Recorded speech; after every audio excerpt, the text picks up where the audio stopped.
পারমাণবিক ভরের সংজ্ঞা 12C স্কেলে আমরা আগে আলোচনা করেছি। তো আবার একটু আলোচনা করার দরকার, কারণ আমরা আজকে ডিসকাস করব পরমাণুর প্রকৃত ভর বলতে কী বোঝায়, প্রকৃত ভর কিভাবে নির্ণয় করা যায়। তো মৌলের পারমাণবিক ভর 12C স্কেলে কি বলা হয়েছিল একবার মনে করে নিই। মৌলের একটি পরমাণুর ভর একটি 12C পরমাণুর ভরের 1/12 অংশের তুলনায় যত গুণ তাকে বলা হয় মৌলের পারমাণবিক ভর। অর্থাৎ গাণিতিকভাবে লিখলে হয় মৌলের একটি ভগ্নাংশের আকারে লেখা হচ্ছে মৌলের একটি পরমাণুর ভর ডিভাইডেড বাই একটি 12C পরমাণুর ভর ইন্টু 1/12। অর্থাৎ মৌলের এই যে মৌলের পারমাণবিক ভর, এই পারমাণবিক ভর কিন্তু একটা অনুপাত, একটা আপেক্ষিক পারমাণবিক ভর, একটি পরমাণুর সাপেক্ষে ক্যালকুলেট করা হচ্ছে, তাই এর কিন্তু কোনো একক নেই। একে কিন্তু আপেক্ষিক পারমাণবিক ভর বলা হয়, এটা কিন্তু প্রকৃত ভর নয়। তাহলে প্রকৃত ভর কিভাবে নির্ণয় করতে হয়? এই ইকুয়েশন থেকেই দেখো আমরা পাই মৌলের একটি পরমাণুর ভর সমান সমান মৌলের আপেক্ষিক পারমাণবিক ভর। অর্থাৎ এই পারমাণবিক ভরকে এখন থেকে আমরা কি বলবো? আপেক্ষিক পারমাণবিক ভর গুণ 1/12 ইন্টু একটি 12C পরমাণুর ভর। বুঝতে পারছো তোমরা? জাস্ট ভগ্নাংশের আকারে লেখা আছে, অঙ্ক করে আমরা পাচ্ছি মৌলের একটি পরমাণুর ভর। অর্থাৎ এই ভরের অংশটুকু যদি উপরে উঠে যায় তাহলে কি হবে? মৌলের আপেক্ষিক পারমাণবিক ভর গুণ 1/12 গুণ একটি 12C পরমাণুর ভর। তাহলে রিপ্লেস করে আমরা পাবো কি না, যদি আমরা একটি 12C পরমাণুর ভরের মান বসিয়ে দিতে পারি এবং তার 1/12 অংশের মান কত হয় গ্রাম এককে তা বসাতে পারি, তাহলে মৌলের একটি পরমাণুর ভর আমরা কিন্তু নির্ণয় করতে পারবো। কারণ আমরা এর আপেক্ষিক পারমাণবিক ভরের মান জানি, অলরেডি আমরা জানি সেই মান, এবং একটি 12C পরমাণুর ভর যদি ক্যালকুলেট করে নিই, অর্থাৎ এই পার্টটাকে যদি একটা সংখ্যায় এনে নিই, তাহলে কিন্তু আমরা ইজিলি মৌলের একটি পরমাণুর ভর নির্ণয় করতে পারবো। এখন একটি 12C পরমাণুর ভর কী করে নির্ণয় করা যায়? আবার আমরা মনে করি যে অ্যাভোগাড্রো সংখ্যা কি বলা হয়েছিল, অ্যাভোগাড্রো সংখ্যার মান 6.022 × 10⁻23। তো একটি 1 মোল কার্বন 12C পরমাণু যদি হয়, তার মানে অ্যাভোগাড্রো সংখ্যক পরমাণু, তার মান কত হবে না ওর আপেক্ষিক পারমাণবিক ভর যেটা আমরা পেয়েছি 12, কার্বনের 12, তার সমান হবে। তাহলে আমরা লিখতে পারি অ্যাভোগাড্রো সংখ্যক 12C পরমাণুর ভর সমান সমান কত? অর্থাৎ এটা তার কি গ্রাম পারমাণবিক ভর সমান সমান কি হবে? 12 গ্রাম।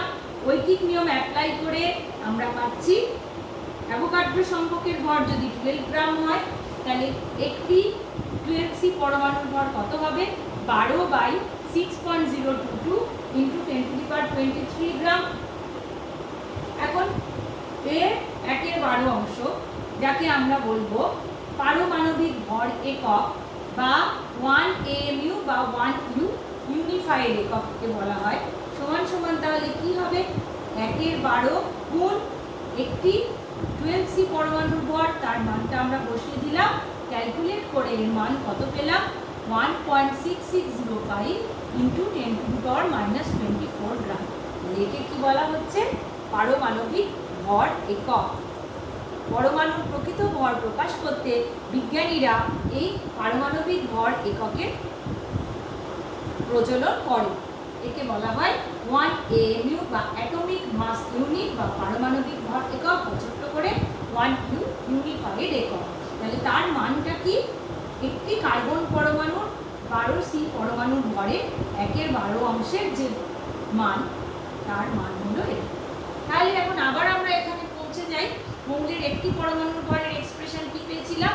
মৌলের আপেক্ষিক পারমাণবিক ভর গুণ 1/12 ইন্টু একটি 12C পরমাণুর ভর, তার মান আমরা হিসাব করে কত পেলাম? 1.6605 × 10⁻24 গ্রাম, যাকে আমরা কি বলছি? 1 AMU বা 1 U। তাহলে এর মানটা বসিয়ে দিলে আমরা তাকে লিখতে পারি কিভাবে, মৌলের আপেক্ষিক পারমাণবিক ভর গুণ এত। একে কিভাবে রিপ্লেস করব, 1u 1amu। ঠিক আছে, তাহলে উদাহরণস্বরূপ আমরা বলতে পারি একটি নাইট্রোজেন পরমাণুর প্রকৃত ভর কত হবে, ওর আপেক্ষিক পারমাণবিক ভর। আপেক্ষিক পারমাণবিক ভর আমরা একদম প্রথম দিকে আলোচনা করেছি, হাইড্রোজেনের 1, কার্বনের 12, নাইট্রোজেনের 14, অক্সিজেনের 16, এরকম ভাবে। তাহলে নাইট্রোজেনের কত ছিল, 14 বা 14, তাহলে 14 আপেক্ষিক পারমাণবিক ভরের জায়গায় 14 বসালাম, আর ইউনিটটা হচ্ছে ইউ বা ইউনিফাইড একক। এখন যদি বলা হয় যে একটি নাইট্রোজেন পরমাণুর ভরকে এমইউ এবং গ্রাম এককে প্রকাশ করো, তাহলে কি করতে হবে, কি উত্তরটা হবে, এমইউ এককে প্রকাশ করলে বলা হবে তার উত্তর হবে 14u, আর গ্রাম এককে প্রকাশ করলে তার মান কত হবে 14। 1u এর যে মান অর্থাৎ 1.6605 ইন্টু 10⁻⁻24 গ্রাম হিসাব করে বসিয়ে দিতে হবে, অর্থাৎ এটা ক্যালকুলেট করে বসাতে হবে। আমরা একটা এক্সাম্পল হিসেবে করে দেখি, প্রশ্নটা তোমরা টুকে নাও।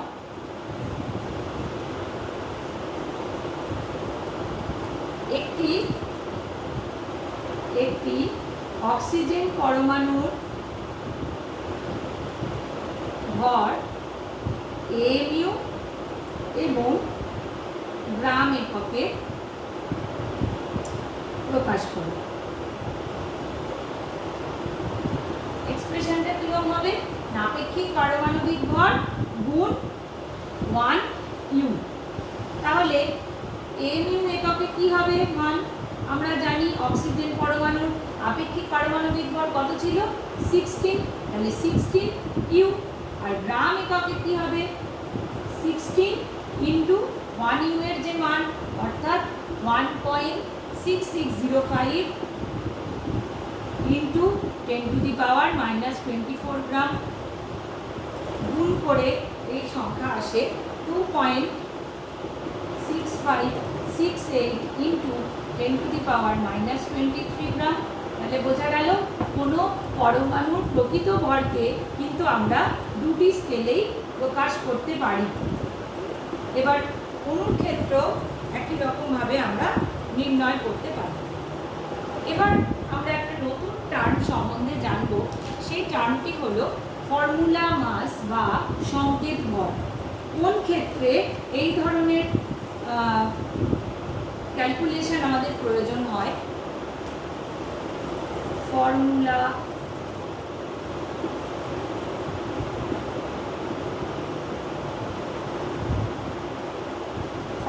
আমরা জানি সংকেতকে ইংলিশে বলে ফর্মুলা। তাহলে কোন ক্ষেত্রে এই ধরনের ভর অ্যাপ্লাই করা হয়, অর্থাৎ পারমাণবিক ভর নয়, আণবিক ভর নয়, কোন ক্ষেত্রে অ্যাপ্লাই করা হয় না, যখন আয়নীয় যৌগগুলোর ক্ষেত্রে, আয়নীয় যৌগগুলো আমরা কনসিডার করব, আয়নীয় যৌগগুলো কেলাস আকারে থাকে, তো সেই জন্য তাদের ক্ষেত্রে পৃথক অণুর অস্তিত্ব আমরা পাই না। যেমন একটা NaCl এর অণু, এর কিন্তু পৃথক অণুর কোনো অস্তিত্ব নেই, কারণ একটি Na+ তার কেলাসের আকারে থাকে এবং একটি Na+ আয়ন এক্ষেত্রে 6টি Cl- আয়ন দ্বারা পরিবেষ্টিত হিসেবে থাকে। তো এই সমস্ত আয়নীয় যৌগের ক্ষেত্রে আমরা কিন্তু আণবিক ভর কথাটা অ্যাপ্লাই করতে পারি না, তাদের ক্ষেত্রে কি বলা হয় সংকেত ভর। এখন তোমরা জিজ্ঞেস করবে যে কিভাবে তা ক্যালকুলেট করতে হয়, একই রকমভাবে, অর্থাৎ NaCl এর ক্ষেত্রে এর মান কত হবে, N এর জন্য 23 আর Cl এর ক্ষেত্রে পারমাণবিক ভর 35.5 যোগ করে হচ্ছে 58.5, অর্থাৎ আণবিক ভরের মতোই ক্যালকুলেশন হবে, কিন্তু টার্মটা আমরা ইউজ করব সংকেত ভর। সিমিলারলি আরও কতগুলো উদাহরণ আমি বলছি।